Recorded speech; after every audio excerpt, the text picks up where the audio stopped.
Hello, everyone, and welcome to Ken Michaels Radio.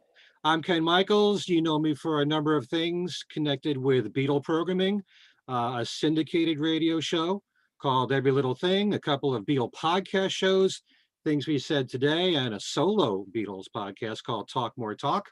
And here on my YouTube channel, Ken Michaels Radio, I do more of the same work, interviews with people in the Beatle world. And on my very first show, which happened about a month ago, my first guest happened to be Joey Molland of Badfinger, because he has a brand new album out called Be True to Yourself. And lo and behold, who do we have as our third guest here on the show? Someone who was not a stranger to us in the Beatle world. He has a long history going back to his days with the Hudson brothers.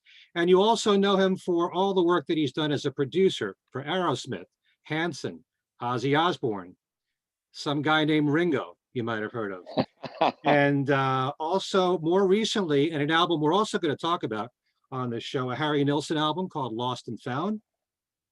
And also we'll be talking, at least at the beginning here, on Joey Molland's new album called Be True to Yourself. And that person you all know and love as Mark Hudson. Mark, welcome to Ken Michaels Radio. Thanks, Ken. Nice to be here. I had a blast hanging out with you. Believe it or not, this is 6 years ago in New York City. We were outside the Beacon Theater, if you remember. I did Yes, I do. you on a bench with all the Yep. background traffic noises, which made it sound more authentic. And here Well, you are it again. was authentic. Here you are again in New York City, outside, talking to me. Yep, absolutely. So let's talk first of all about this brand new album called Be True to Yourself. Okay. Like I said, I had the pleasure of talking to Joey about this. And tell us, in your own words, how you came to work with Joey. Well, Joey and I had known each other for a long time. And I was obviously a huge Badfinger fan and a huge Beatle fan and all the above. Hmm. And I said to him, why don't you make an album? He goes, oh, well, I don't know, Mark. I'd like to make one. I said, well, let's sit down and try to write a song or something and do it. And then I said, he owns the name Badfinger. And even though he's the only one left, I said, it can be a Badfinger record. Because, oh, no, I don't want to do that because you're the boy. So he rejected that. So I just said, how about calling it The Last Badfinger? He slapped me and said, no. Okay. So we started writing some songs.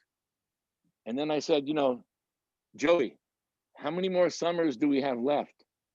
Shouldn't we be putting down our music so that it stays there? He agreed. I started calling my friends, Steve Hawley, the drummer of Wings. And Sure. put a call in Julian Lennon and said, it's The Last Badfinger. And he went, oh, I would love to be a part of that. And he said, great. So he showed up and sang on 3 songs. He also shot the album cover because his photography is like unbelievable. And the White Feather Foundation is like, he's doing such good stuff, quite like his dad. And so it's like, why not? And then Mickey Dolenz, who's been a friend of mine for years, I just said, put on your monkey pants and come and sing. And he did. Right.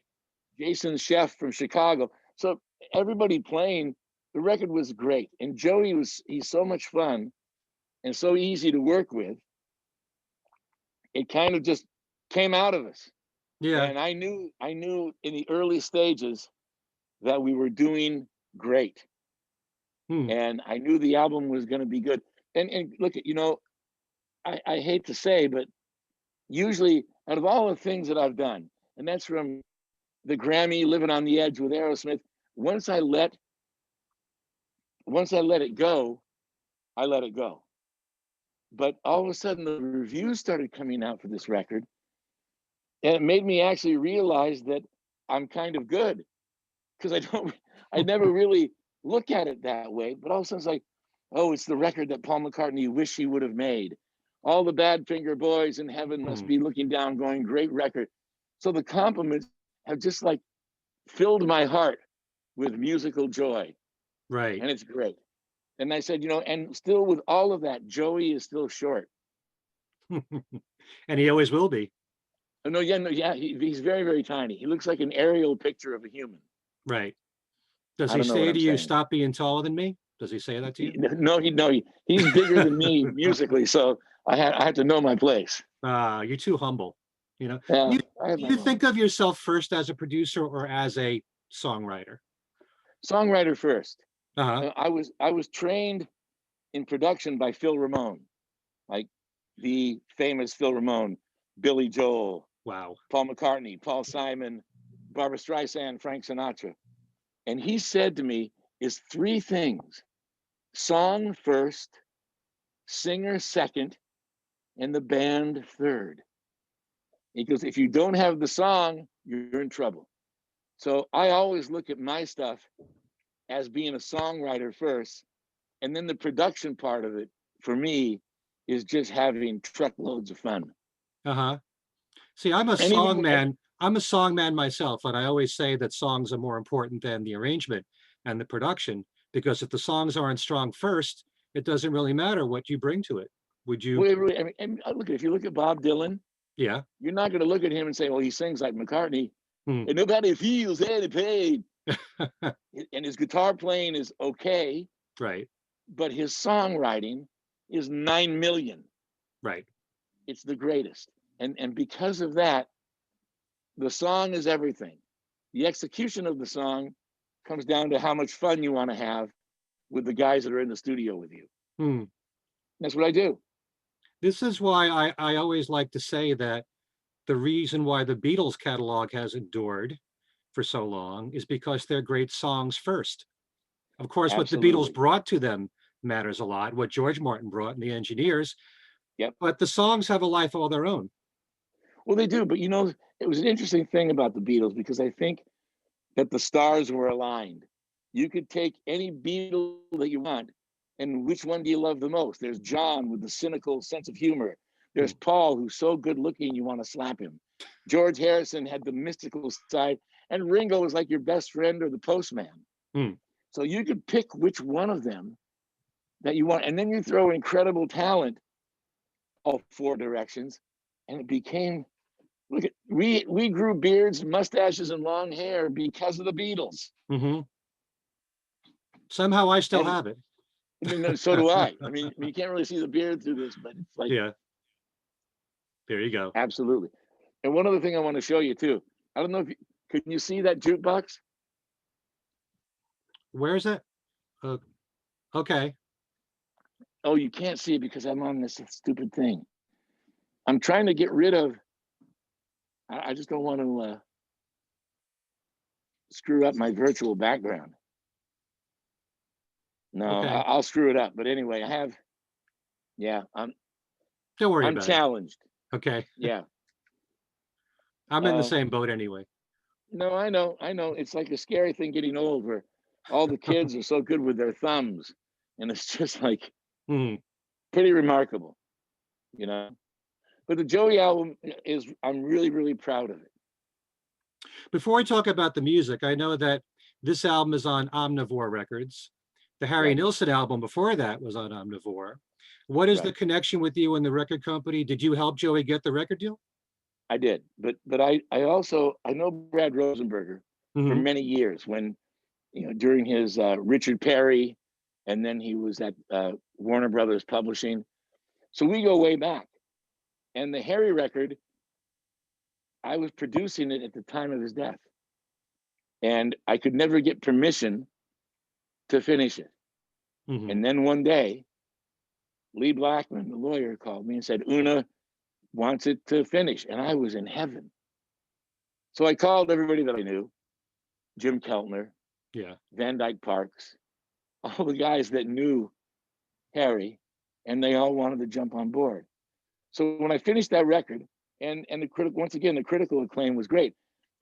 I'll probably be living in a park being the most critically acclaimed producer because it's not like I'm making money.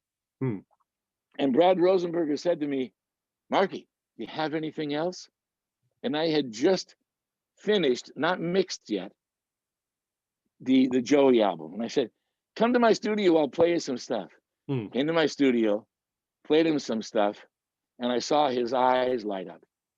And then the next thing you know, he said, "Can I have a copy?"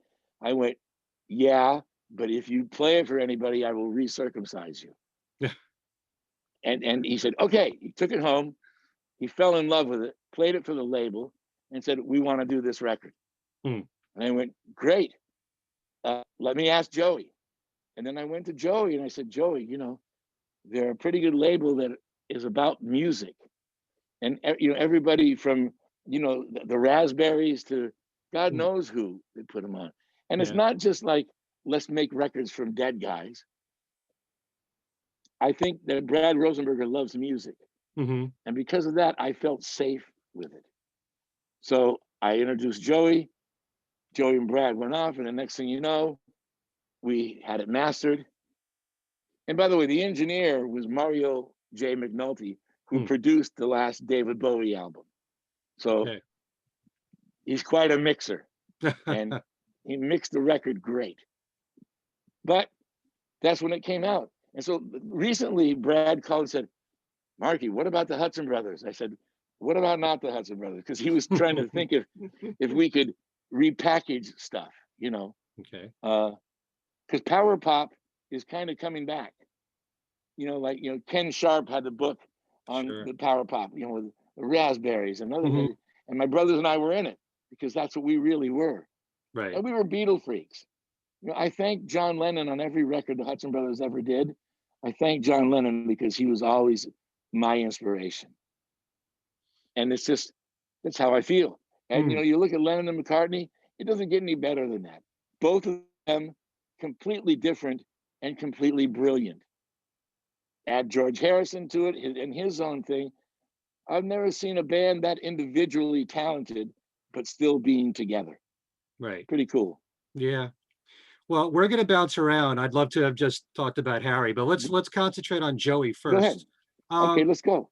when I spoke to Joey, he had pretty much told me that the bulk of the songs on the new album were songs that he had demos for or songs that were not finished. Were there any songs? I believe Rainy Day Man might have been one that you worked on from scratch, and Gary Burr also helped write it. Right, he did. He did. I actually called Gary and said, I want a song. You got an idea?" He goes, "Yeah, I got this." He said that Joey came up with the guitar riff, and we went from there. And then also, "I Don't Want to Be Done With You," Joey and I wrote from the ground up, Hmm.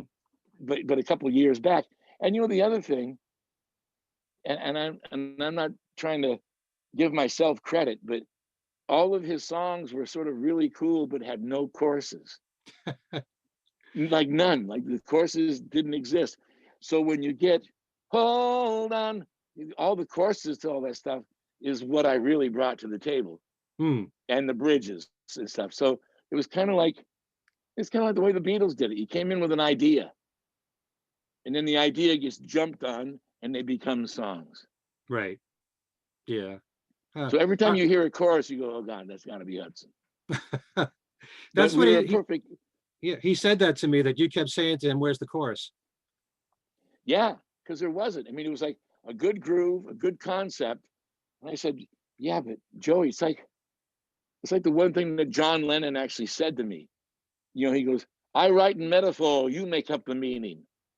And he goes, 'All that colorful stuff is great. And then when you get to the chorus, make the chorus dumb enough that everybody can sing it. Hey, days, you think about it. Right. We all live." That's like could be sung in any stadium anywhere. Right. And that is the key to it. And Joey didn't. Wait, I'm sorry, I have to hang this up. Joey didn't have it, Hmm. so I put on my riding cap. We went to town. He was open to it, and it ended up sounding like the songs were completely done all along that way.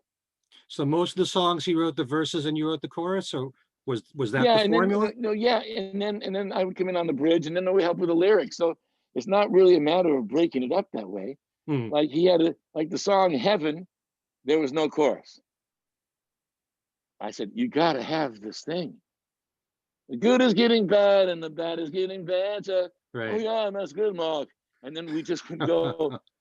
And one of my favorites is, "Everybody's looking for the truth in love. Is it the Father?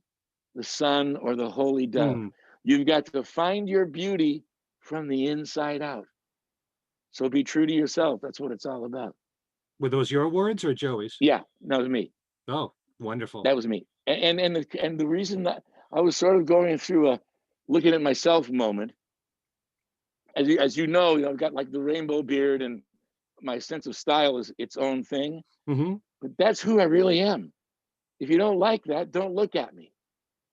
If you don't want to hear it, don't listen to me. And Right. that's when I say, Shakespeare, to thine own self be true. Be who you are. That's the magic. Right. And Joey let me go down that path. Yeah, Joey had So said to me it was a song that was the result of having a conversation with his brother and coming up with the same idea of yeah, being absolutely, true to who you are. absolutely. So Yeah, that particular song is one that it just blew me away because it almost sounds like it belongs in a musical. It has some kind it's of very Broadway quality to it. it's very, very theatrical. Yeah. But the whole idea of it, and then like in that last verse, which was another one of my what I contributed to is, yesterday we thought we were in heaven, but we were just pretending. We got to get it right. Hmm. Boom. That's the ghost of John Lennon going, here's one for you, Mark. Say something of value. Right. And so at least I try to. Hmm. And I love the strings on that. It's kind of Yeah, Eleanor I'm Rigby-ish. very Eleanor Rigby-ish. Hmm. And it actually was Dave Edgar, who's like in New York, he's like the cello player. Everybody from Beyonce to, but he's a real good friend of mine. And most of the time, because I'm doing projects that don't have money, I either have to beg people or show them the naked pictures of them if they won't work with me. Yeah. And I called up Dave and said, do you want to do this? It's big. Are you kidding? Come here. And he's also on the Harry Nilsson record. So all of my friends just keep showing up because they love the music. And that's what we did when we started this. Hmm. It wasn't necessarily about, oh yeah, we like the money, we like the girls, we like the drugs, we like the this, but we were doing it because we liked the music, Right. Well, and so there it is. yeah. So the arrangements of these songs, did that all come from you? Yes. Okay. Yeah. Fantastic And job. and and, and thank you so much. And only I'm bad at math and I can't spell, but I can produce my ass off. Hmm. It's the one thing I'm like Muhammad Ali. Come on, you want to go in the ring with me? Watch me produce. You want me to dance? Not a good idea. You want a math equation? I don't think so. Or how about the spelling? Not really. Hmm. But when it comes to that other thing, and I knew all the musicians, Paul Santo, who worked with me on Aerosmith, one of the guitar players. With Steve Ringo Hawley, too. who's my, Yeah. yeah, Ringo too, yeah. And Hmm. Steve Hawley, who's my friend. So it becomes, that way you can yell at people and not have them hate you because they kind of know who you are ahead of time. So See, yeah. that's always a great joy. And you know what? God bless Joey Molland because he let me do this. Remember, it's his record. Right. It's his stuff. And he said, "Go ahead, Molly, you'll do it." And he actually said to me at the end, he goes, "I learned so much about production by doing this record with you." And that was a good thing because it's a matter of making the parts right. Hmm. Don't bore us, get to the chorus. That sort of mentality. And he plays great guitar. When he plays those riffs, it's just, my Badfinger comes out like, Right. wow. And I was such a fan, whenever he would be on stage singing No Matter What, I demanded that I got to do the high harmony. So he just looked at me like, oh no, here he comes, the bastard. And I Right. come back, oh no. And we actually threw a little twinge of that in one of the songs. I don't know, I don't want to break your heart. Hmm. Ooh, girl. We do a twinge of the Badfinger, Okay. sort of Yeah. a tip of the hat, Yeah. Does Joey do all the lead guitar work on the album? Because there's several guitarists on there. No, there's a bunch of guitars, but most of the guitar solos are him. He Hmm. shared a couple, like with Jay Shepard. He shared one with Paul Santo. He shared one, but all of the guitar stuff is Hmm. all Joey. Because I was making a note here. Better Tomorrow has dual guitar parts in the solo. So I was Yes, wondering if that was that's Joey and Paul Santo. okay. And they worked it out kind of like how George Harrison did with them. You know, they worked it out together. They sat in the studio Hmm. and they figured out who's doing the third above and who's doing the harmony. And then I just recorded it live like a real guy. Mm-hmm. Because, you know, with digital stuff now, everybody's faking stuff. Right. You do your part when you're in Cincinnati.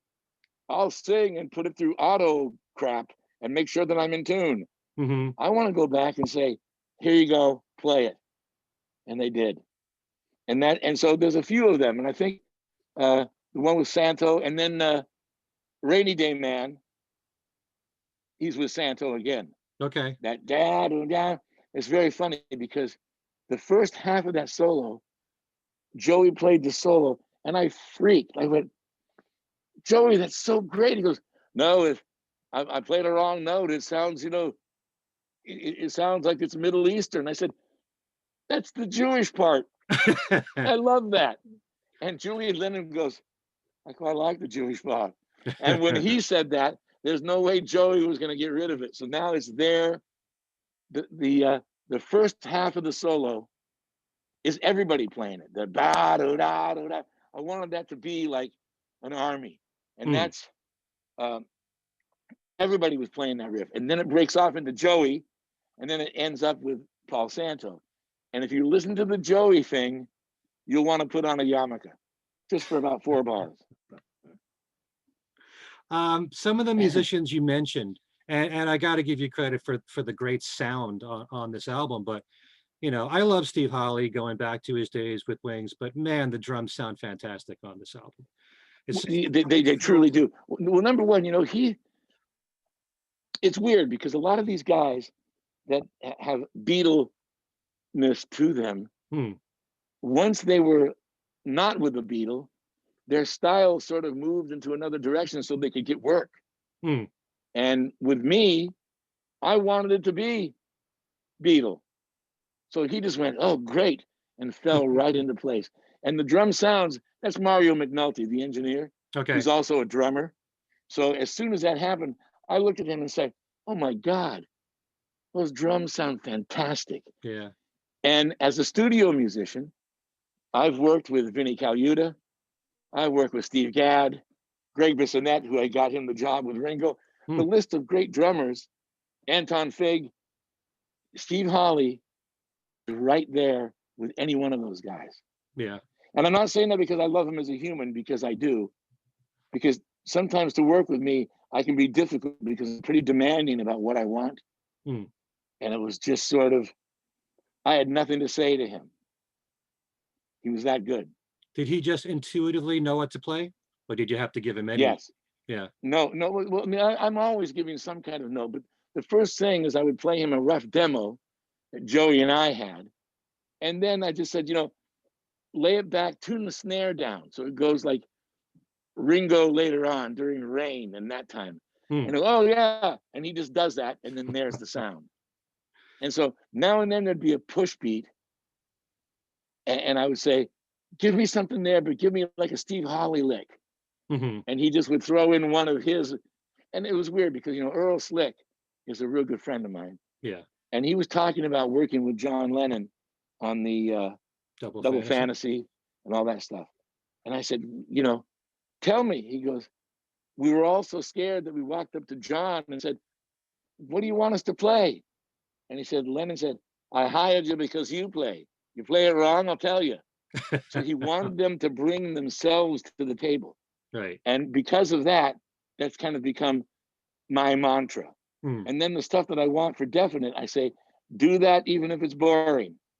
Because, you know, with a lot of guitar players, give them an inch, they take a solo. Right. So I said, just do the chuck like the old Motown. Boom, chuck, chuck, chuck. That's what the part is. And you also have that good editing brain, you know, to know not to go on too long. Or thank you, Ken. You know what the weird thing is? It's kind of like, you know, I see dead people. After I write a song, I actually see it finished. And I've said that on a number of occasions. And a lot of times it'll piss people off because I expect everybody else to see it that way too, and they just don't.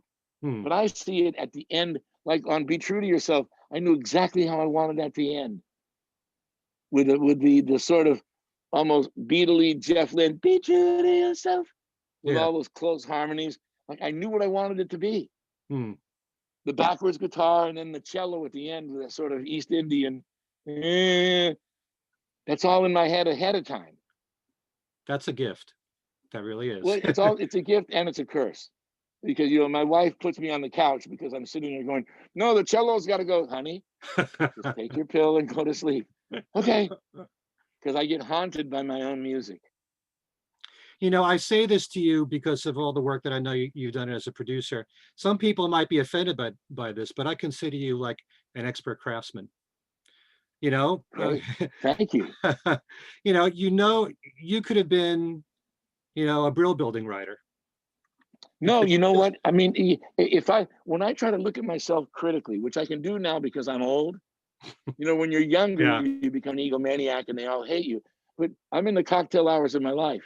Hmm. And so I look at this, and if you look at, they gave me this award, like ASCAP gave me this award. And it was like a bunch of platinum discs. And you see Aerosmith, Ringo, Celine Dion, Hmm. Hanson, Right. Ozzy Osbourne. And as it starts going, Jars of Clay, it goes around. I go, who the hell is this guy? Well, you know what? I love music. Right. And even though the Beatles were my reason for living, I also like Sinatra. I also like Hendrix and Stevie Wonder and Metallica. Yeah. So it's like all of that. I wish I could be Leonard Cohen because it has that beautiful, soft depression. I wish I could do that, but I'm too excitable. And, I haven't had a drink or a drug in 26 years. So just imagine what I would have been like if I was. I'm bad enough being normal, Huh. let alone being the other thing. Hmm. But the music is the thing that keeps me together. And it says something It does. when you've worked with such a diverse bunch of artists right there. Yep. It says a lot about you. And the Beatles and top 40 radio are what gave me eclectic tastes, just like I'm sure with you. The Beatles music is Absolutely. all over the place. So Absolutely. yeah. Well, it's really a pity that they can't do that anymore. It's just sort of like you could hear Honey Pie, Hmm. and then you could hear Revolution, and then you could hear Martha, My Dear, and then you could hear something. They covered so much ground. Right. And the advantage was it just was the same little band playing all of those styles. And that's what made it even more palatable. I know. It impresses me so much, especially the White Album. To this day. But you could also see the change. You watch them in the early years with all the pop hits. Hmm. And I think that Rubber Soul was the beginning of let's do acoustic guitars and throw in a sitar riff with heavy percussion. And then when I got to Revolver, that was the beginning of turn off your mind and relax and flow down. Hmm. We're going somewhere. Right. Speaking of sitar, I Don't Want to Be Done With You has got like an electric Yeah. sitar sound to that. What did you use for Yes. that? Was that a synthesizer or what? No. It was the actual old-fashioned electric that was in all the BJ Thomas songs and some of the stylistic Okay. songs. Box tops? It's yeah, it's all Hmm. that down, down, down, down. Right. And it was great. That doesn't sound like a real sitar, but it sort of has its own vibe. Right. And I also have this instrument in my studio called a boldo. And it's a salad bowl that is made by hand. I don't even know if the kid, I was in Seattle working with this band called Pond or something during the grunge years when no one was washing their hair and everyone was wearing plaid shirts. Yeah. And they had one in the studio. And I went, what's that? And he goes, well, it's called a boljo. Our friend Victor makes them. And you could see that it was handmade with nails for frets that were bent. Hmm. And it sounded just like a sitar. And I went, oh my God, I want to get one of those. He goes, well, he's always at the Greek takeout restaurant. Let's drive by. So we got in the car, drove by the place. It was raining, Seattle. And there was this kid in bell bottoms, stringy blonde hair. And he knew the band. And the band rolled down the window and he goes, "Hey, Victor, hey, dudes, how's it going? This is Mark Hudson. Hey, Victor, I want to buy one of those things." And he went, "No, no, I can't make any more." And he started running away like a movie. And I went, "What's the matter with him?" So the car followed him. And just out of the blue, I said, "I'll give you $500 for one." He goes, "I'll sell you mine." So he went home and got his Bojo and gave it to me. And that's in my studio. And that's on the Joey Molland record as well. That's how long ago you bought that? Oh, and I must have been, gosh, 15 Okay. years ago, Yeah. at least. Well, it sounds the same as, like you said, like the BJ Thomas, record and all. Absolutely. Yeah. Absolutely. Hmm. So that was an electric one. And then I doubled it with the acoustic Bojo. Right. Did Joey So give you a? I'm sorry. go ahead. No, go on. No, I wanted to know if Joey talked about the history of any of these songs that have been laying around for a while, because he told me about Shine, and he said that Yeah. song dates all the way back to 1970. That it could have been a Yeah. Badfinger song. Did he talk to It you more was. about that at all? Yeah, he said he's in the studio and he actually played it for the guys. It was actually going to be a Badfinger thing that just sort of got, as people are working, it just kind of got sent to the cornfield, as we say. Hmm. And as soon as I heard it, I went, "Oh God, all that needs is a chorus." And Joey went, "Oh no." And I went, "Yeah, it shines." And even when you're going down, you always come back up around. You're a good friend of mine. You shine. So I mean, that was where that came in. Right. And a few of them, even on the "Be True to Yourself," that first verse when he goes, it's all right to be a pawn or a kite." And I went, "Joey, what the hell does that mean? Shouldn't we look at changing?" He goes, "No, no, no. A kite was the Royal Air Force, the fighter pilots. Hmm. They were called the kites because of the way that they could like zoom in and out and fly and get Nazis." Okay. And as soon as he said that, isn't it weird? But how a good lyric can change your mind. Hmm. And as soon as I knew what a kite was, I fell in love with it. Right. Prior to knowing what that was, I thought, "Okay, Joey, you were dropped on your head as a child. We got to change that lyric." And then he goes, "No, no, no, no." And then he said what it was. And I went, "Oh, God, that's so great. That's so great." Now, I'm a kite fan. But the same thing happened with the Beatles. "And the banker never wears a Mac." What the hell was a Mac? I mean, they would say stuff with such a stupid get. Hmm. What? A get. And all of a sudden, they trained us to love a different kind of language. Right. And Joey kind of did the same thing to me in a couple of, like on Better Tomorrow. There's one of the the mullah says it's time to die. And I thought, "You mean like money?" And he went, "No, no, no, no, no, the mullah, like, the terrorist people, the mullah, whoever, the Gaddafi." And I Okay. went, "Whoa, that's kind of depressing." And then Julian Lennon went, "No, that's really depressing." Julian was like a saving grace for me so many times because he would like say the thing that would make Joey look at it twice. But Joey knows me too well. So he would go, "Don't even try it, Hudson." But all of a sudden, when other people would start standing up for it, Hmm. I would have more value, however that goes. But Uh, there was a few things that Joey had done on the record.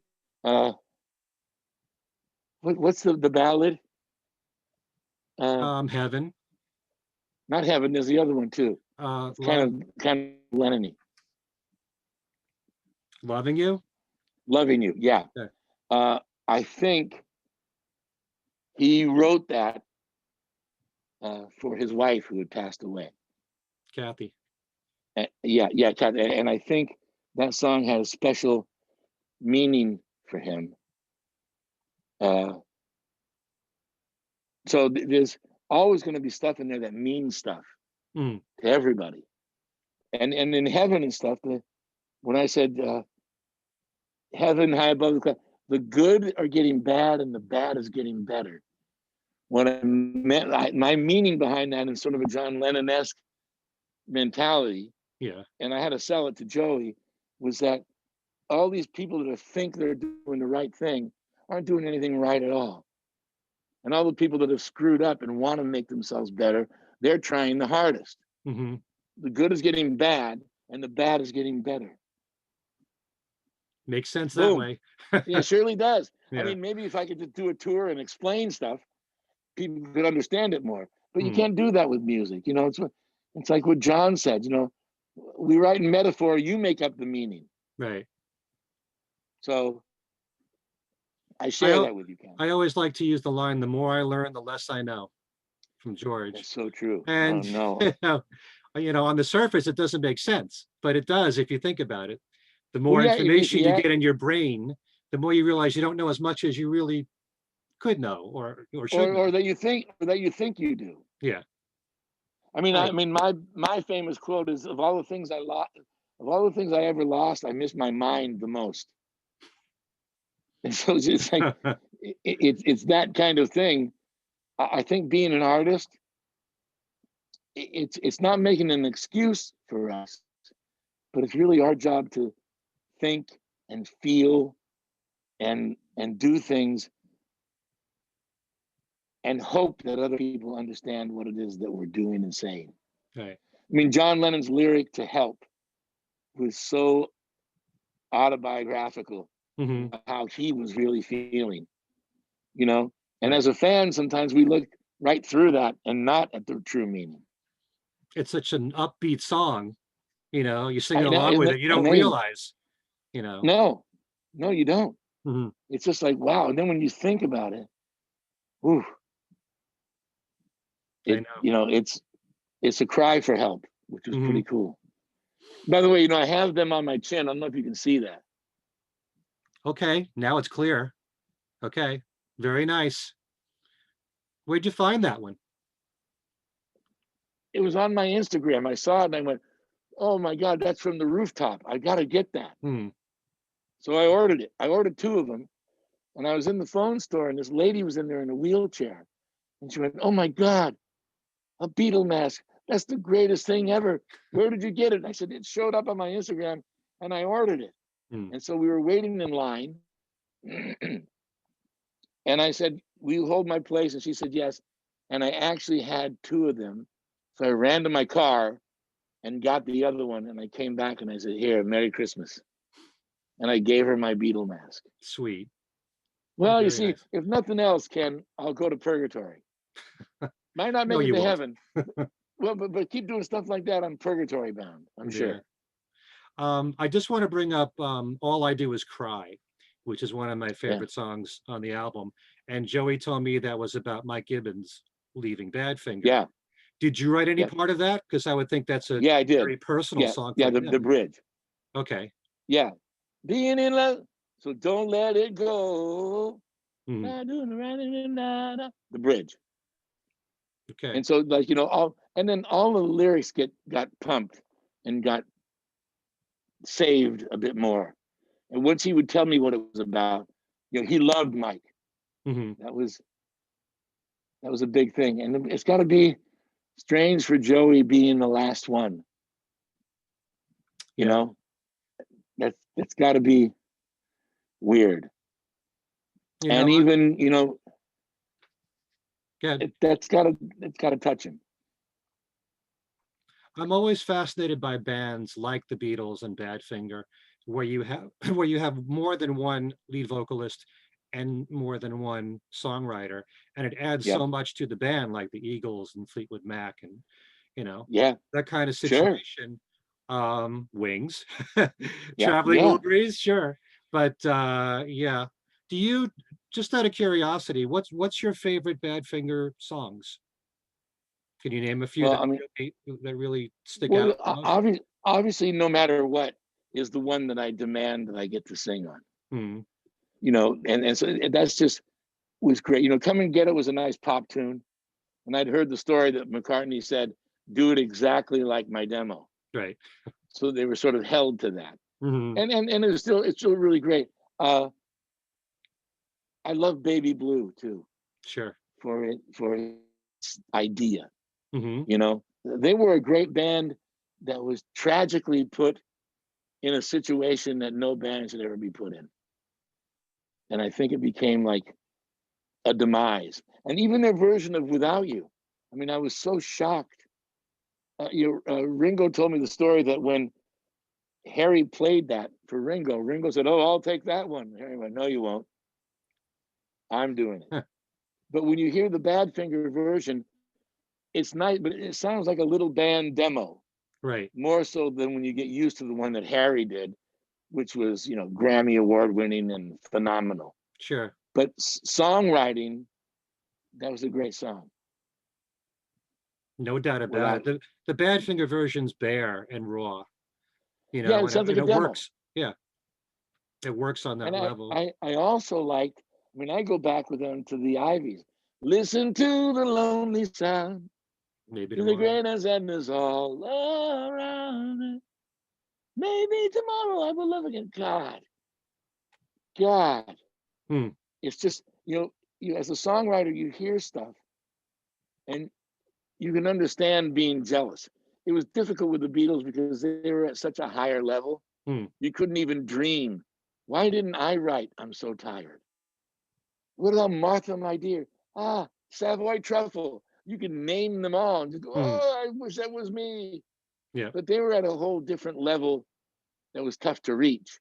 Right. Now and then there's other stuff that comes out and you go, oh God, I wish I would have written that. And that's a talented band. There's not much more better than that. I'll tell you that Hmm. right away. I know the Badfinger between Pete and Tommy and Joey and I Michael a little bit, know. but their catalog is so strong, you know, cut for cut. It's not just the singles, so it's No. amazing. Well, I mean, it's just like, I guess sometimes because of the tragic ending, Yeah. we as an audience, we sort of like turn our back on the tragic endings because it either hurts our feelings or we don't want to go to that area that's really dark. Hmm. And you could say that whether it's Whitney Houston or Jim Morrison, Right. the list goes on who it could be. Right. But we tend to like not want to go down. And like in talking to, Julian Lennon was such a Badfinger fan. I was shocked. Did Like he he talk in the loved, studio about Badfinger a lot? Did he talk to Joey oh about? yeah, oh sure, oh yeah. It just was like, some of the pictures that we have that we're not allowed to release. Yeah. That's the other thing that I don't understand. I'm thinking if you're there and it's there, but like a lot of times people want stuff for their private collection Hmm. and not for the collection of humans. And it's kind of interesting now, like with the Beatles, they're releasing everything that they probably never would have let come out. I got this great sort of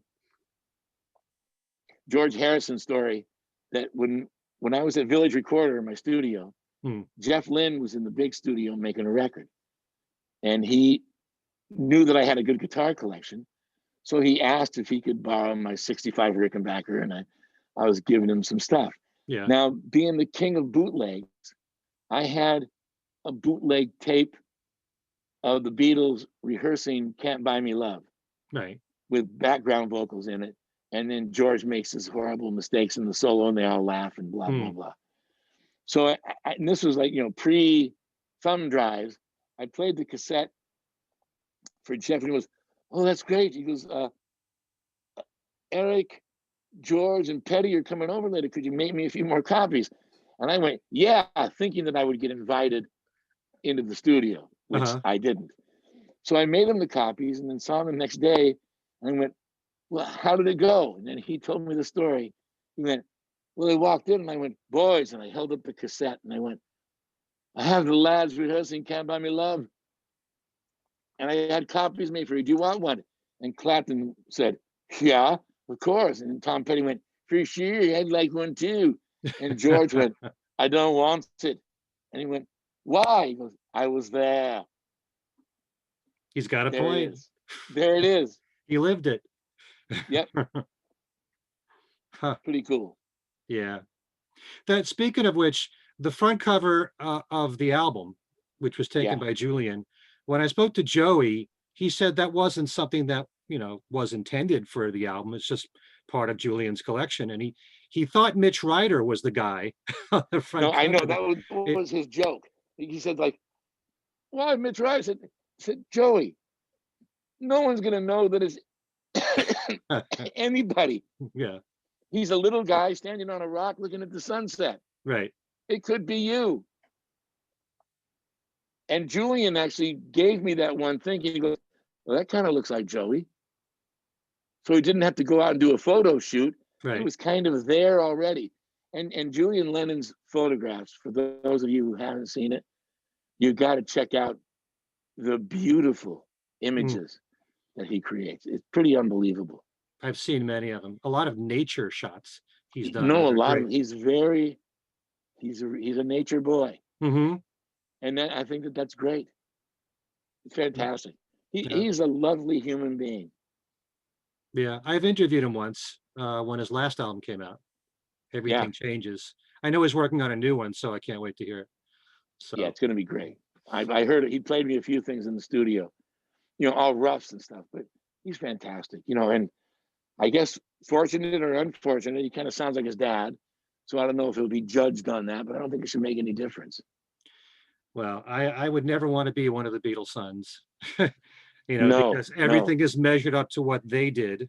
And it's, you got to accept them on their own terms, on their own level. abs- I mean, absolutely. they're all brilliant in their own way. I think the world of James and Sean and I know. Ringo's sons, Zach, and yeah, fantastic. amazing. Well, they should be allowed. They should be allowed to make music. Danny. Music is free. I know. It's like I'm glad they haven't done, Sons of Beatles and put a band together. Thank you. I think that would be so wide open for scrutiny. Hmm. But But hey, look, you know what? Music is free. If they hmm, want to do it, do it. right. If you don't want to do it, don't do it. The only thing on that note that I would say is that I do wish that Julian and Sean would work together because they're brothers, and I know that I, they I love each still other. And I Julian still has think there's hinted, a possibility of that. yeah, yeah.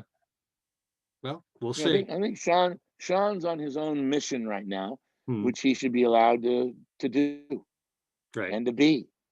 And either sooner or later, look at you do know that if John would have been alive, there would have been a reunion. They always loved each other. No, you know what? Forget we made them not like each other. But if you look at Ringo's postcards for the boys, Yeah, they were like writing postcards from their vacations to each other the entire time. There never was, "You bastard, you're the." I'm sure they argued just like we do with a husband and wife hmm, or with a brother. I'm sure they did that, but they loved each other. No one can ever make me feel any different about that ever. And Ringo would sometimes intimate that to me, and I believe him. hmm. Oh, I believe Deep that. down, Yeah. No, they loved they each did. other to death. They really did. Yep. Nothing will ever convince me otherwise. But anytime the possibility of a reunion would come up, there'd always be one that would be against it. It would be very tough to get Yeah, all well, four of them to. I think so. But you know what? I think later on, I think as it got later, it would be easier. Hmm, Because obviously, if John and George would have been on the planet a bit longer, they would have realized how important it is and how unimportant it is. hmm. We were best friends from Liverpool. Let's sit down and do something. You can do that when you get older. Uh-huh. So I don't believe in the word no. Hmm. There's always a possibility. Okay. That's just me. I'm just grateful for everything they've given us.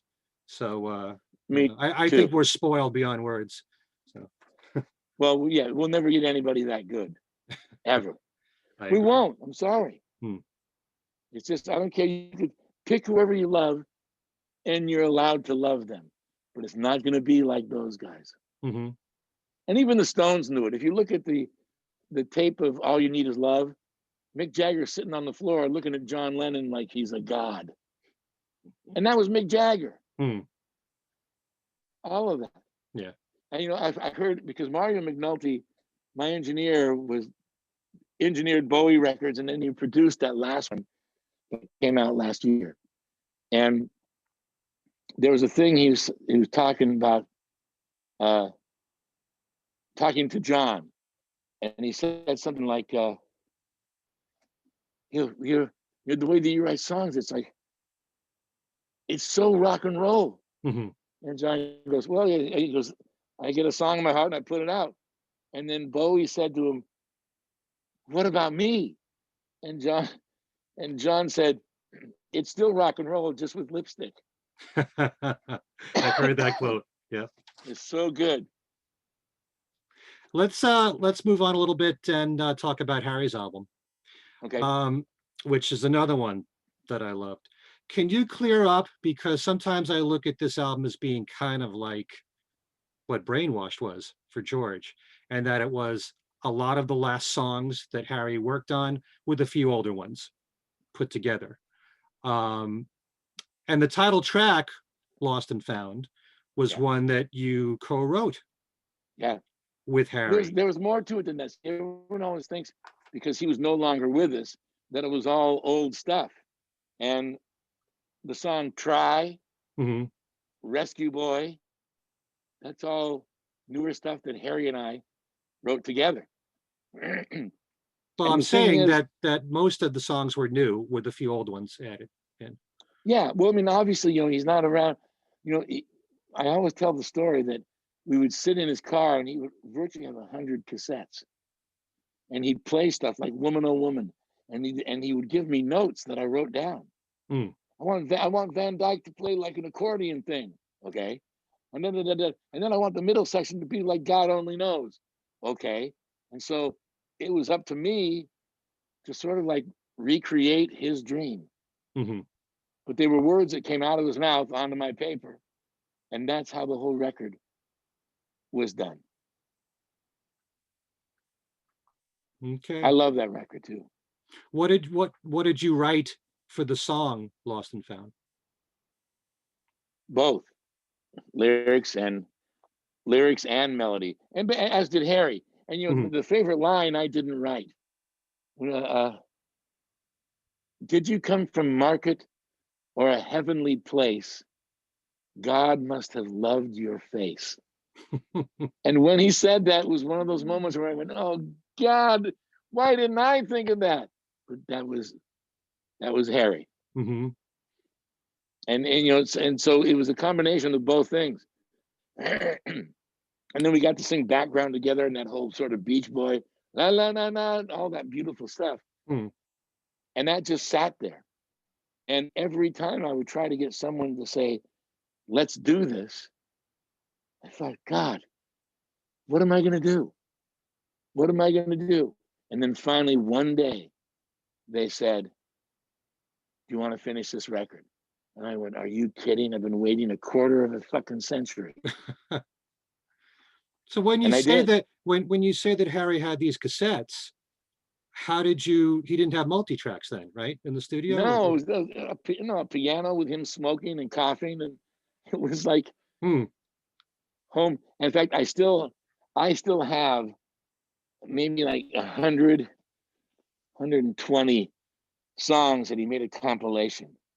And he would say, Marky's Christmas present from Santa. And it was him giving me his songs so that I could pick stuff out. Mm-hmm. And that's kind of what it was. Like, I'd never been to a funeral, and I didn't want to even go to my own. And Una asked me, she goes, nobody knew Harry as well as you did for the last 4 years of his life. Mm. And I spoke at the funeral, and in the audience, you see Harrison, you see like Beatles, you see Paul Williams, you see Van Dyke Parks, you see every great songwriter in the world was there. And I had to speak about my friend and only say stuff like, I said, when I was going through my divorce, I was living in my studio, no shower, no TV, no air conditioning. And I was sort of like a bohemian Frodo. And Harry would call me every day, and I still have the messages. And he would go, Marky, Harry, I love you. And every day he would call and say that to me. And that was the only thing that kept me going.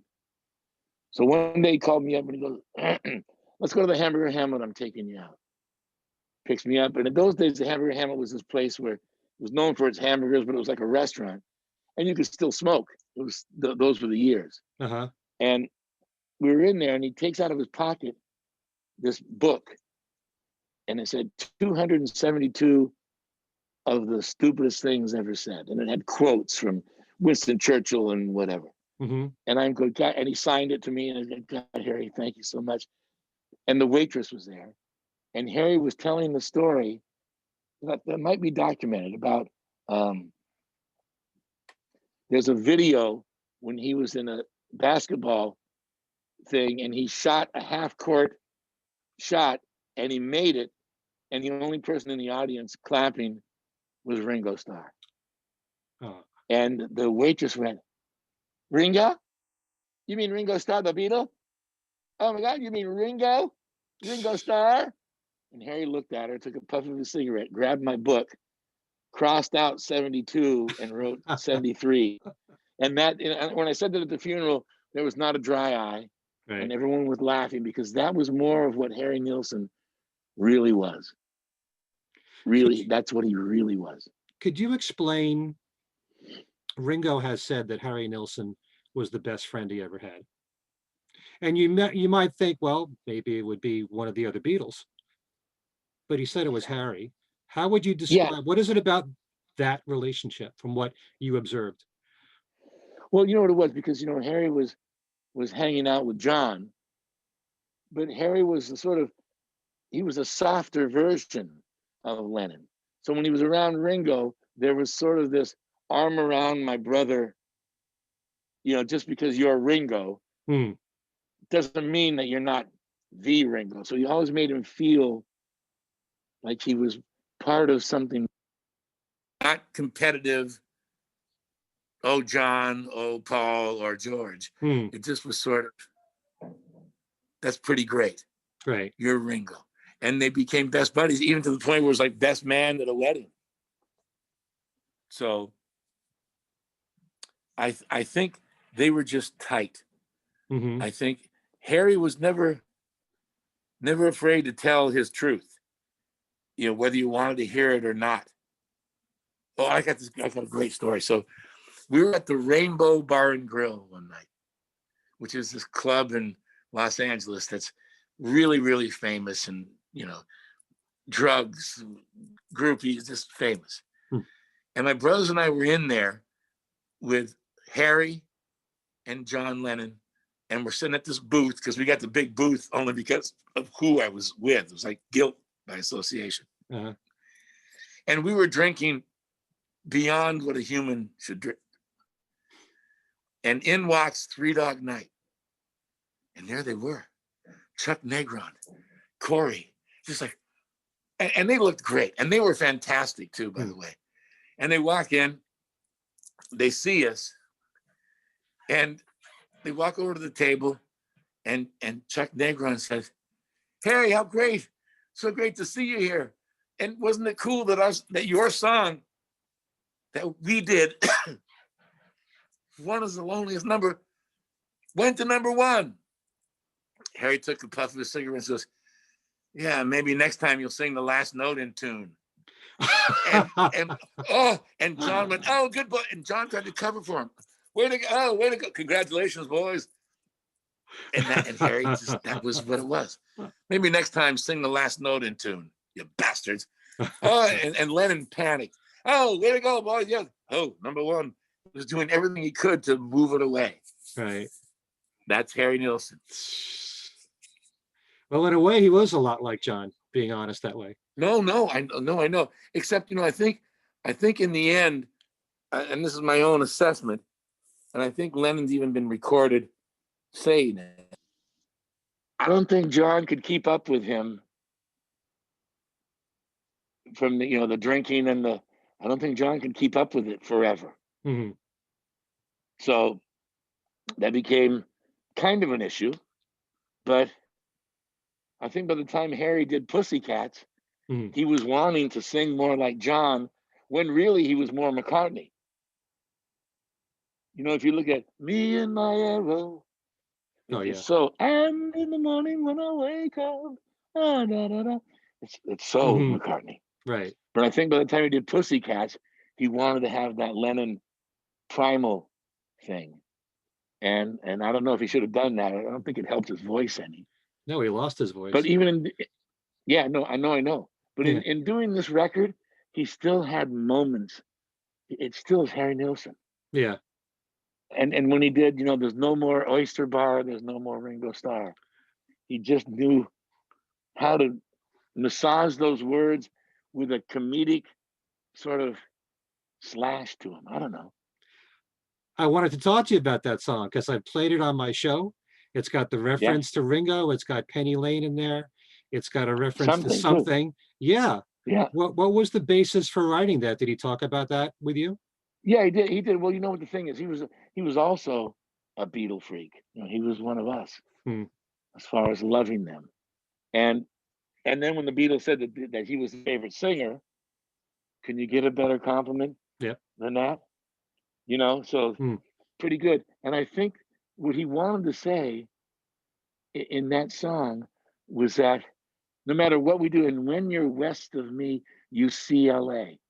And even though we did it UCLA, like the college, Right. he was talking about how far away the future is. There's no place like Penny Lane. Hmm. There's no more yesterday. And Right. something in the way she moves keeps me hanging on from day to day. And because of that, there was his Beatle record. He threw Ringo in on his own because it was his favorite. Right. And when he said there's no more Oyster Bar, there's no more Ringo Starr, it was another one of those moments when I went, oh, who would ever think of using a lyric Oyster Bar, hoping there would be a rhyme to it? Right.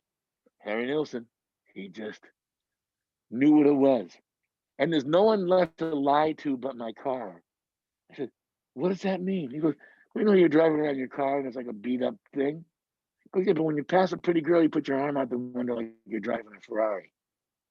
He goes, but if you can lie good enough, you can actually believe that your car is that. Right. And you know, and the way that these guys think is just like so unbelievable. When Lennon told me that I write in metaphor, I I said, you know, she's well acquainted with the touch of a velvet hand like a lizard on a window pane. Hmm. And that to me was so deep. And he took it to it meant nothing. It sounds good coming off my tongue. That's all. Right. And then he said, I write in metaphor, you make up the meaning. Part of that crushed me. Hmm. Like, oh my God, my hero. Are you kidding me? And then right next door to that as a songwriter, it set me free. So by the time I did Living on the Edge, tell me what you think about your situation. Complications, aggravations are getting to you. If Chicken Little tells you that the sky is falling, even if it wasn't, would you still come crawling back again? Uh-huh. I bet you would, my friend, again and again. And that was all based on the ghost of John Lennon going, here you go, Mark. Right. And Yeah. so I've been set up by these guys.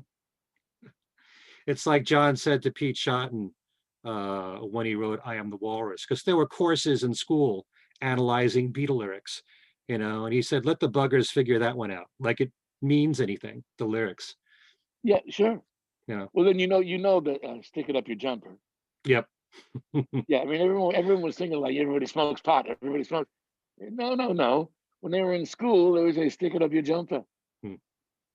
Right. And there we were trying to hang on every word, and the words we didn't know we made believe.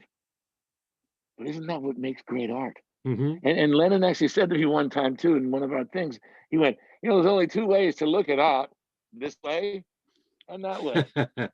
Because he said, like, you know, if you just tilt your head a little to the left, it's a different perception. Right. Tilt it to the right, you're seeing something else. He's right. I mean, all of those things I've injected myself, you know, with Beatle blood. Right. And I'm actually proud of it. You know, You I should have a be. soulful side too, but you know what? If I was going to go anywhere, I'd want to be with a Beatle. Hey, everyone watching this program right now has Beatle blood, so you're in good company. Which is great, Yeah. and we should. Yep. We're never gonna see it again. I'll tell you that. Can you just bring up, I want to know if you know the full story behind Listen, the Snow is Falling. We know the Yoko version of the song, but I Yeah. remember back in 1984, there was an album of cover versions of Yoko songs called Every Man, which was the first time that we got to hear John's version of Every Man Has a Right. Woman Who Loves Him. And Harry had 3 covers of Yoko songs on there. It was my understanding that Harry recorded 9 of Yoko songs. So he had leftover tracks, and that was one of them. And if you go on Yes. YouTube, some of those recordings are on there. But do you know the full story as to why he Yeah, he recorded? did. He did do more, and it's sort of like, remember, when you're anywhere near a Beatle perspective, you don't have control. They have control of what goes out, what doesn't go out, Hmm, and how it should be, and how it shouldn't be. And at that point, Harry was going down the John path, so the slap on his voice was always more than that. And then there was when Keltner was playing drums on it, yeah. he goes, "Can you get rid of that sort of thing that I think the guy did because of Yoko, which kind of sounds Asian? Dun, dun, ding, ding, dong, dong, dong, dong, ding, ding, dong." It's this riff that sounds like a koto, Uh-huh. but it was a synthesizer, and it was all over the place. And so it was a matter of, I'll do whatever I can to get rid of it. And then knowing that Harry loved, like, the stylistics, and he loved, you can even hear it, but I'll give you a little thing at the end of that when they're going do do do do do do do do on the fade. You hear them go, "Well, I see her face everywhere I go," and that's like, Huh, "Sweet, have you seen her?" right. And so those little nuances, it's kind of like all of McCartney's "Ooh" was based on Little Richard. Hmm. So everybody has something that we pull from and then make our own. And Harry loved Yoko's songwriting. He loved it. Yep. And for whatever you want to say about her, one way or the other, she's an artist, Hmm. and she deserves her spot as an artist. Like I say, you want to talk about the voice? I can name you 15 other people that that struggle vocally, and I don't even think that she does. I think that's her interpretation. Hmm. So good on her. God bless her. I agree with you. I love a lot of her music. Me It, too. it takes a while to get used to when she does the screaming, but most of her stuff is not bad. In fact, a Yeah, lot no, of her but music is quite melodic. no, it really is. And you know something? I actually like the screaming.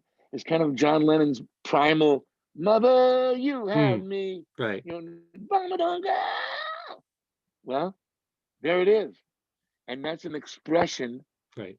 of getting rid of your feelings, your inner child. Who wouldn't want to be able to stand anywhere and scream? Hmm. And if anyone at home hasn't done it, try it, but not at your husband or your wife. Go in the yard and let one out. And I don't mean like an air biscuit. I'm talking your voice. Hmm, yep. No, I like that stuff too. I think Yoko, Yeah. a lot of people just will never give her a chance. But at the same time, a lot of people, especially since John's passing, have recognized her talents. And so much of her music's been covered now.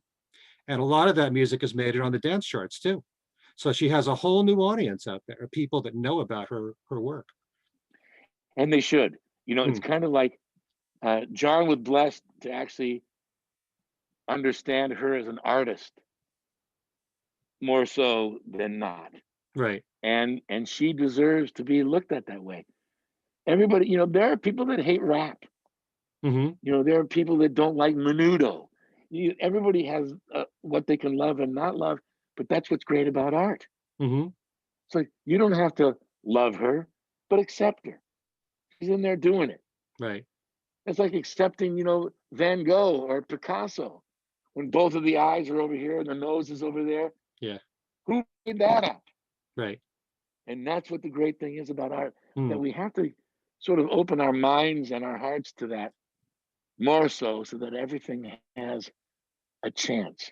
That's all. right. Right. Just give it a chance. I agree with you totally. I think You know, that and that I Yoko, really yeah, I think like, Yoko opened up John's mind to the idea that everything can be considered art. yep, I agree. You're so right on. You know what? I don't know if I have your email. Maybe I do. I'm going to send you. I did a version of "I Don't Want to Be a Soldier," Okay. and I had this young guy named LS Dream do the track, and I said, Yeah. I want it to be young, and now you're all of the stuff that you kids are using, and then I'll throw on guitar, whatever, and the saxophone, and I want to do that song, and it's really really cool. I haven't put it I out yet. I I'll will send it to definitely you just so play it you once you give me permission. just That so you is have for the listen. yeah. I'll just tell you that I love just about every song John has done as a solo artist, but for a long time, I Don't Want to Be a Soldier was the one song I struggled with. And now I love it more than I ever have because it's such a loose jam, the way that John Well, did it. It but you was, know what else it is? There was no, even when I tried to look at it, the rhythm of it is different. I don't want to be a soldier. It's not really like here's your drum beat. right. Lennon was really good at dropping a beat, and then and catching up. The version I have is so great. And then when he goes, oh no, Hmm. at the end, I go, oh no, Yoko, oh no. My gift Yeah. to her. Yeah. If Now, you if ever I actually, do a video, I sure would. yeah. I was gonna say, if ever I got to do a video of it, I would love to have her just be standing next to me when I go, Yoko, oh no. You never know. I can Hmm. ask. Okay. I can No get harm in that. rejected. Yeah. Won't be If the you, first time. one of the things you learn from like the Imagine box set, John really played with that song a lot to get the Yeah. arrangement that he was satisfied with, because there was even like a reggae-ish version of that song. He used to So, do it. Well, even if you look at the Beatles with Obla Di Obla Da, hmm, it ended up being his version was the one that they did.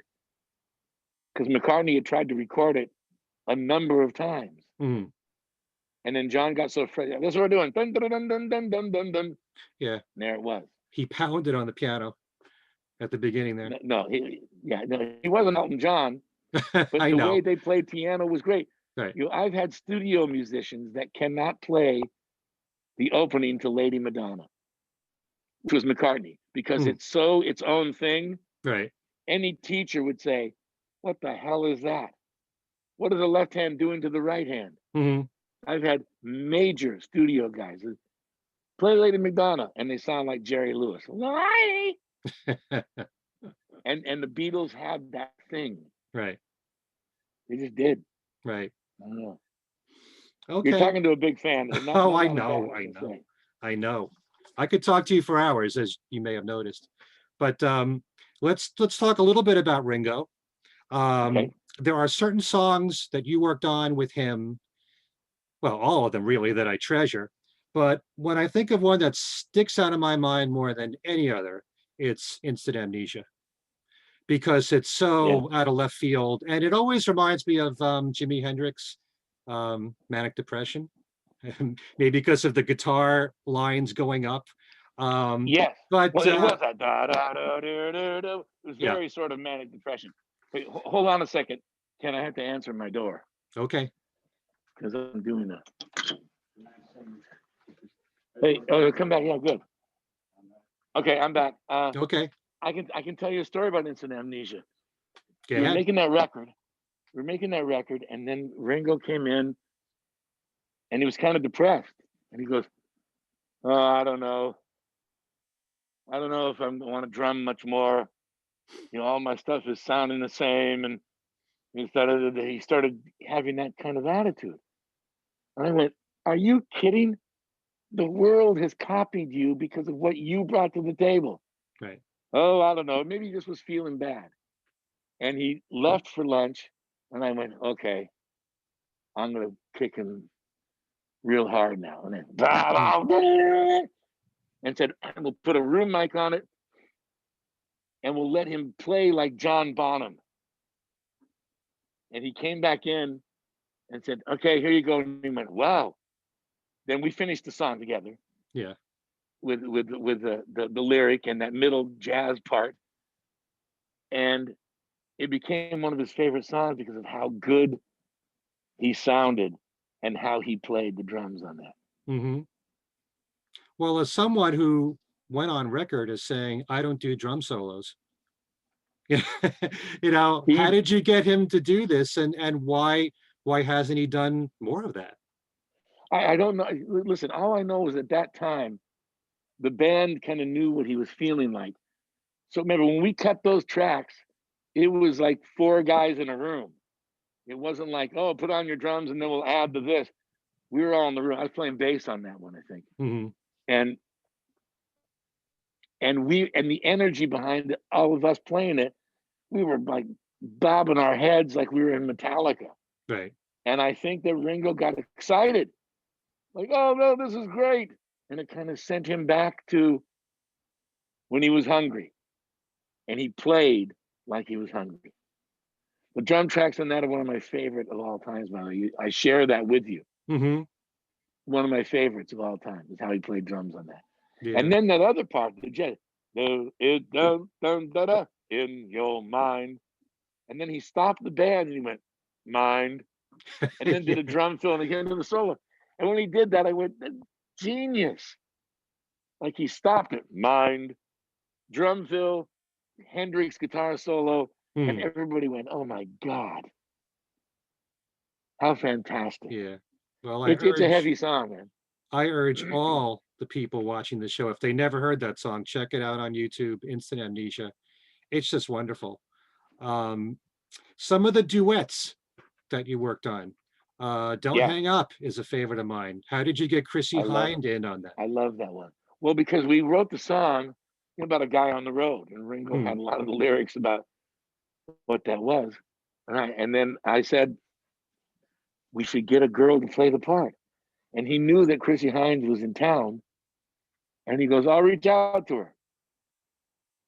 And he did. Mm-hmm. And she showed up. And the funny story about that one was that she was in the studio and we played her the song and she kind of got it. And then I said to her, all right, Chrissy, it's the second part of the verse. I'll count you in and then point to you when you start. And she went, never point at me and you don't need to count. And I went, oh, and then Ringo goes, I'm going to lunch. And Ringo left like the coward he was. And then she laughed and said, I was just kidding. So there was really no reason for it at all. Okay. She was fantastic. Like you talk about a professional. Hmm. It's just like you get a chance to work with some of these people, and it's like the real deal. I kind of feel like, where's Waldo or Zelig? Like, Mm-hmm. what am I doing in this picture at Paul McCartney's house singing background with him? It's like, are you kidding me? Hmm. But when you're the producer, you have to act like, all right, thanks, Paul. But my inner child was going, oh my God, I've been blessed. That's all I can really say. Yeah. I'm a Since, lucky man. since you mentioned it, what was it like? You're talking about One in the World, right? With Paul? Yeah, yeah. What that was like. Wasn't there a story you've told before about Paul being out of tune on the bass? On Yes, it was like Jeff Emmerich was engineering, my buddy, Hmm. and I gave Paul the chord changes, and he went, "Oh, this is really a nice track. It sounds very Beatley." Hmm. And Ringo panicked. I know. I told Mark. I said, it's too Beatley. And Paul went, Rich, you're a fucking Beatle. Like if anyone has the permission to do something Beatley, it should be a Beatle. Mm-hmm. So McCartney's playing the bass, and once again, it's there. He's playing the Hofner. I'm looking down and I'm seeing Jeff Emmerich to the left of me, Ringo to the right of me. Straight out, Sir Paul McCartney in his light blue jean shirt playing the bass. And there's this one chord in What in the World that's like an R demented. I don't even know. I always called it the fruity chord. Mm-hmm. And I went, you know, Paul, there's that fruity chord. He went, fruity? I call it fruity. And I went, well, yeah, because I don't really know what the real chord is. He goes, me too. It's a fruit. And he thumbed me for about 8 minutes. Fruity chord, fruity chord. So I figured, wow, that was okay. So he's playing the bass. What in the world can I do? Living in a world without you. And when it got to the fruity chord, he kept playing a C on the bass, a C note. And it was supposed to be C sharp. So it was a mistake.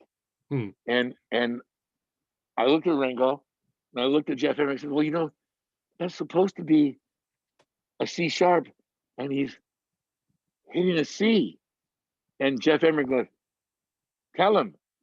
And I looked at Ringo and Ringo went, I'm not going to tell him. So I went, oh my God. So it was that moment of Woody Allen-ness where I went, oh, gee, yeah, well. I reached in and pressed it. Paul? Yeah, well, Mark. Something to me. You know the fruity chord? Yeah, the fruit. Well,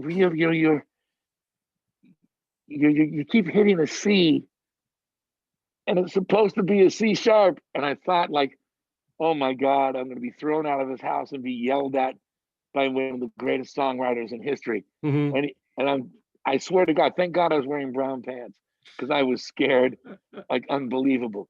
And he went, oh yeah, the fruity chord, the C sharp. And I was waiting for him to yell at me. And he was just so gracious, right, and so right on. He goes, oh, I don't want to play the wrong chord. And that's what they were like. Just do it right. We don't care who thought of it. Just do it right. Boom. Another one of the many moments of my strange yet colorful life. Yeah. You had so many superstars helping out on Vertical Man. How did you decide, well, Paul should be on What in the World? And, you know, Well, I knew, Alanis. but What in the World sounds like a McCartney song. If you just hear, you know, what in the world can I do living in a world without you, to the minor? The sun will shine and the beauty, nothing to do in a world without you. McCartney.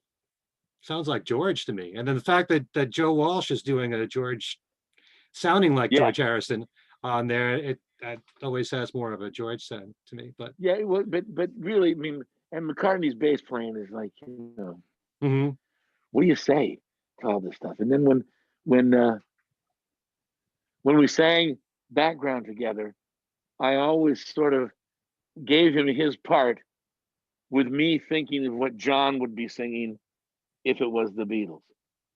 Because if you look at I love you, Lennon was always sort of the under and Paul was the top. So I constructed it that way. And in my mind, I was pretending that that's what it was, you know. And that was fantastic. And obviously the slide guitar on King of Broken Hearts and stuff. yeah, It made Ringo cry when he heard it because it was so beautiful. And then when I watched the Scorsese film on George Harrison, and there was a scene when he's in the studio with Danny, and they're sort of kibitzing around, and they hug each other, and I'm hearing the song, and go, oh, that sounds so familiar.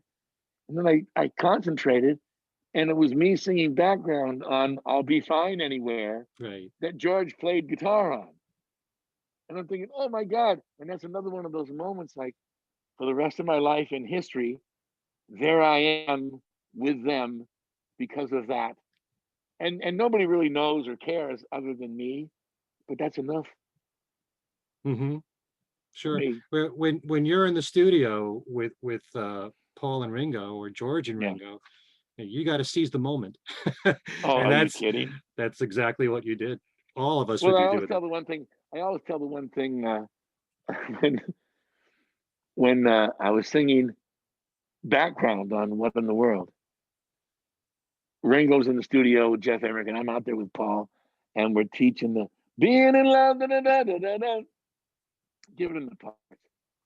And I'm looking at Ringo, and I'll take my mask off for this. And I'm sort of saying under my breath, take a picture. take a picture. Ringo, take a picture. And he's in the studio with his arms folded, and he just goes, and I'll never forgive him for that. But in the same time, it's embedded in my head and my heart. Right. So I don't really need one. It would have been nice for my wall, but there I was, right where he was. Pretty cool. When you did King of Broken Hearts, was that just automatic? George knew exactly what to play? Exactly. It was nothing. There was no talking. Hmm. And it was interesting because when you did the George Martin had written string charts, and he was playing that, and there was something that was bothering me because the cello sound. And once again, this is George Martin, like the greatest producer of all time. And here I am, this nut producing Ringo, and I was intimidated and afraid to say something. But George Martin, picked up on my angst, and he went, "Mark, you look rather stymied, rather befuddled. Is everything okay?" And then, well, and it was another one of those moments of Woody Allen. I said, well, I was, in the second verse, the cellos, I was sort of hoping that they would be, and over his glasses, he went, more walrusy. And I went, yeah, walrusy. So he went out and he remiked the cellos.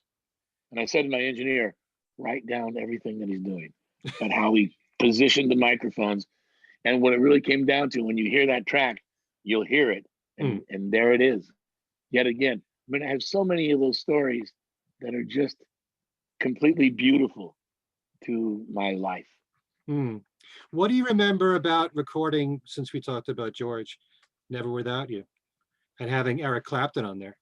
Well, that was a rough one because, Ringo and George were really tight. And Gary Nicholson had started the song in Nashville, and I went there, and then we did more of it, and then we went to Ringo.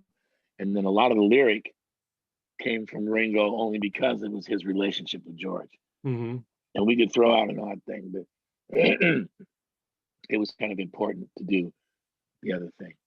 And the funny story about this one is that Ringo said, oh, it'd be great if we can get Eric. And I'm thinking to myself, oh yeah, sure, I have his number here in my pocket, like a joke. And we were recording in Surrey at Ringo's house, and there was a little village of Cranley, and I went to get some chips and drinks for the boys. And as I'm buying the stuff, I look at the line, and it's Eric Clapton with a cart with like eggs and almond milk. And I went, it's him. And then once again, I walk up to him like the fool that I am, went, Eric, my name is Mark Hudson. You don't know me. And I looked like this too. Yeah. So I see him kind of back up like, thinking I could be a stalker. I'm producing Ringo at the house. Oh yeah, Ringo. I said, we've written this song for George, and he said it'd be so great if you'd come and play. He goes, okay, I'll come over. And I couldn't believe it. So I go back and I tell Ringo. Ringo goes, oh great. And Clapton shows up. And we put in our minds, we put down so much of what we think they are. Yeah. And I thought he'd have an entourage and people setting up his equipment, someone rubbing his neck, Right. A therapist to make sure that his inner child was. He drove up in his car, he opened the trunk, he pulled out a Fender Tweed amp, he pulled out his guitar, and he walked in. And I was waiting for this. He was called God, and it's Eric Clapton, and none of that. He and Ringo say hello, they hug, play me the song. Now, Ringo was so moved by the thing on the recording of the track, I was stunt Ringo because Ringo played the drums. So we could do the song. We were young, and I was imitating him the best I could. Yeah. And we couldn't. After he hears the song, he starts to cry, and he went, "Wow, great vocal ring." And we went, "It wasn't me, that was Mark." And he looked at me, and I went, "No." And then Ringo goes, "He does all four of us. Come on, Mark, do John." I went, "No." And he made me imitate all four Beatles to Eric Clapton. One of the highlights of my scariness. Once again, thank God I was wearing brown pants. But I said, what do you want me to do? I said, I want you to do what you do. And there was one thing in the bridge when it was sort of, I still sort of Beatles changes. I know all things must pass. And no, a part of me. And I had the chords. And Clapton said to me, Mark, how are you playing that descending line? And I laughed, like, really? Are you doing this to make me feel good? And he went, no. I want to know. And he wanted to know the inversions that I was playing on the guitar. And the cool part about that is all of these guys that are truly great, that's the reason why they are. They're not afraid to say, how was that? Or what about this? That's what makes them that cool. Right. And so he did it. One track of solo, and then the end, and we were in heaven. That's one of my favorite songs too, by the way, still. That's an amazing story that you ran into Eric at that time. What is the likelihood? Yeah. It's like kismet. It's a God shot, as we call it. I mean, there he was with eggs and milk in a jar. And I said, oh, and I had to approach him because I had to. Right. The worst thing, he could have had me arrested or he could have slugged me or whatever. But I went in with that Woody Allen voice and, Eric, I'm, and he said it was okay. So it worked out. Okay. A few more songs I want to bring up. Drift Away. Okay. And then I got to get out of here, I think, because my man needs me. Just let me know when. Okay. But Drift Away, I mean, it seems pretty obvious, Give Me the Beat Boys, that Ringo should cover a song like that. Was that your idea or was that Ringo's? Yes. No, my idea. But Ringo didn't want to play drums. So I called Steven Tyler. For that particular song. What? I know. Give Me the Beat Boys. Yeah. And he wanted Steven because he found out Steven was a drummer. Because Steven was a drummer in his dad's band. Uh-huh. And he asked Steven to play drums. And Steven was scared out of his mind. I'm going to play drums in front of you. Yeah. And he did. And picking Alanis Morissette, I mean, how did you choose her? She was a friend of mine. Like before she became Alanis Morissette, I was riding with her and stuff, and she's just a lovely person. And I thought I wanted to do like 3 generations of rock. Okay. Ringo, Steven, Alanis. And then in the 12th hour, Steven called me crying because his manager wouldn't let him be the voice in the second verse. And that was after the record was finished and mastered. And I thought, oh my God. Wasn't that a record company problem?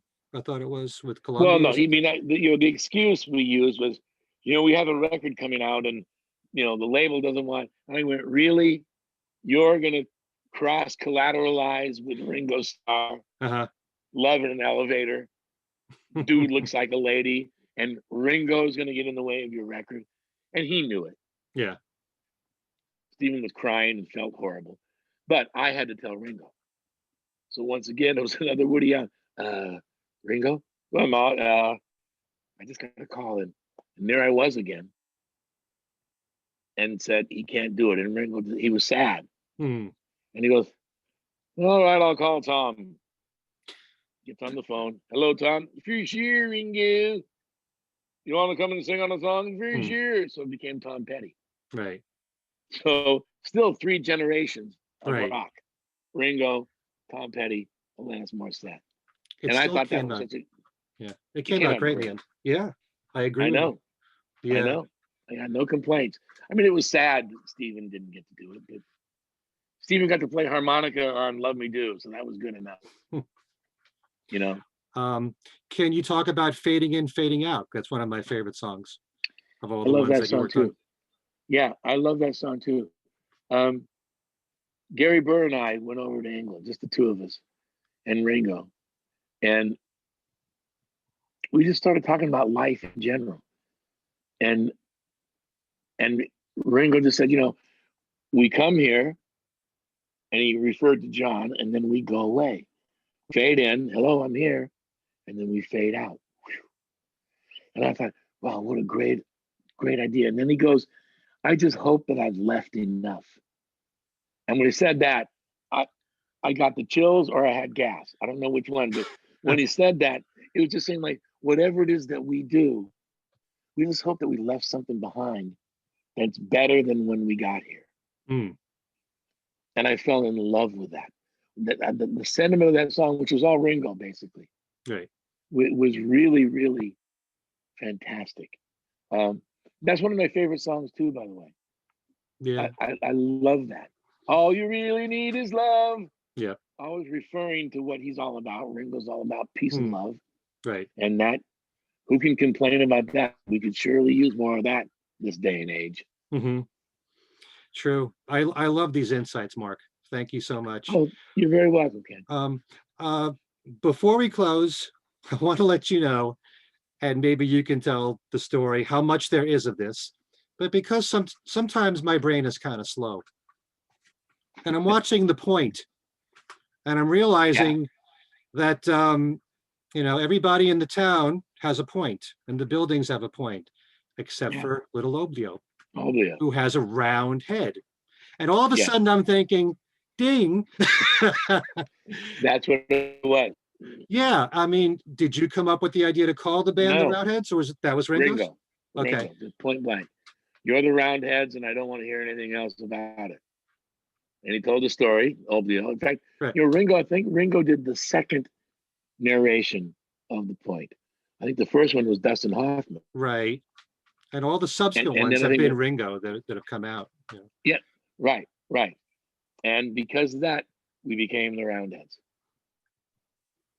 That's kind of like a tribute to Harry. Yeah.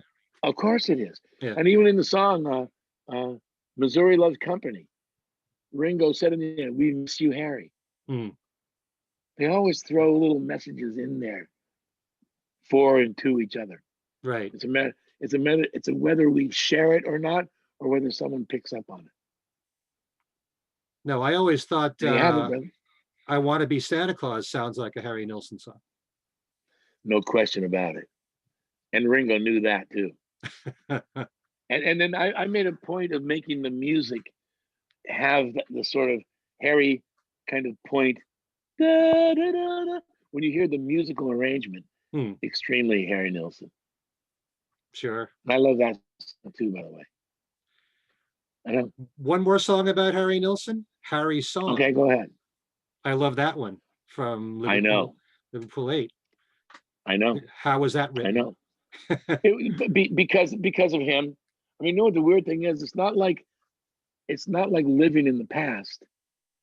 It's sort of like, all of our lives were that way for a reason. And Ringo was at the point of it because he was a Beatle, and he was the one that was causing all of that made us all react to it. And Harry's song, we were talking about him one day, and we all were sharing the story. And Ringo says, well, this is the universe telling us we better write one. Okay. Yeah. Because it was all in the moment. Because the moment we'd already done 7 Harry stories of everything, like the one I told you. Yeah. 272 of them. So all the stories were running, and then we just figured maybe, like Ringo said, it's the universe telling us we should write one. So we did.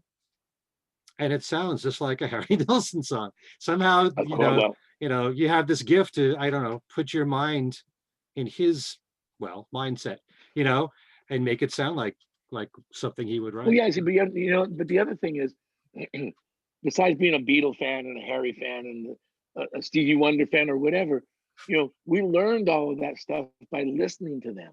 And it was weird when I was doing the Harry record. I think it was, I don't know what song it was. It might have been Love Is the Answer. I said, you got to do one of those Harry things. And Harry went, what are you talking about? I said, like the signature Harry Nilsson thing. Marky, what are you saying? I said, like, what? That thing that you do, that's Harry Nilsson. Right. And he went, oh, yeah. He never looked at it like that way because he was Harry Nilsson. Right. And those are the things that I lived for. So when he goes, give me a, a Harry Nilsson melody, like on the song Try. Hmm. And I still remember this, like I see him doing this. You can reach and touch the sky. We can reach and touch the moon. Very Harry Nilsson. Hmm. We can jump so high. You don't need a big balloon. And when he went balloon, I still see his lips saying that. Right. And that's the essence of Harry Nilsson. Right. And I thank God or Buddha or Krishna or whatever it is you want to believe in. I'm just one of the luckiest guys on this planet to have ended up working with and knowing most of those people that I loved and that guided my life. Hmm. And Try to me sounds a lot like All You Need Is Love. Of course, but he did that on purpose. Hmm. Dun, dun, dun, dun, dun, dun, dun, dun, dun.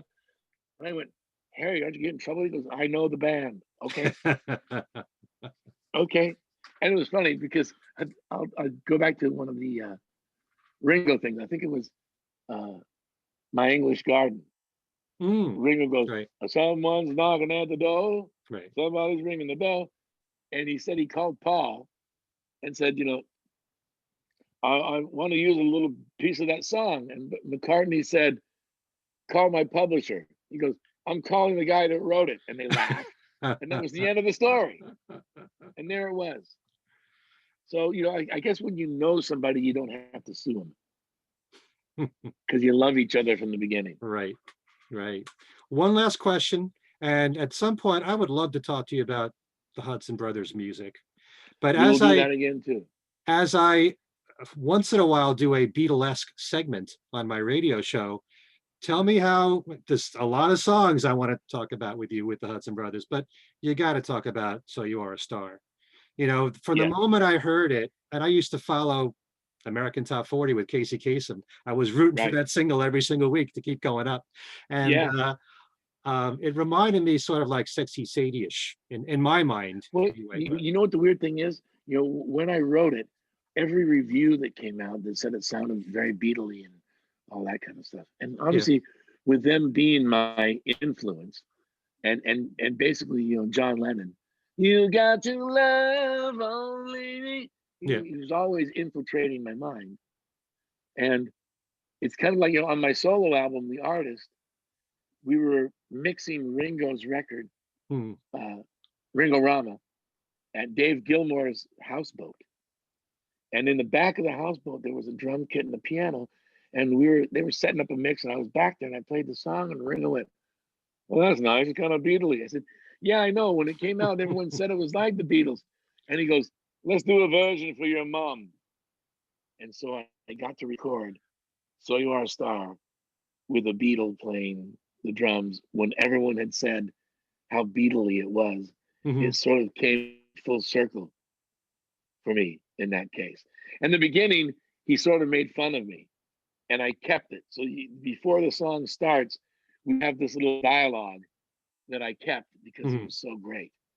And it was just sort of like the truth. That's what it was. That song was, I'm always thinking about them. Everything that I've ever written, from Living on the Edge to you name it, they're always inside of me. And that my greatest influence is that. Right. And more of a Lennon attitude, but sometimes a McCartney-esque voice when I want to be more melodic or more romantic, I guess. Well, I have both those versions, and I love both of them.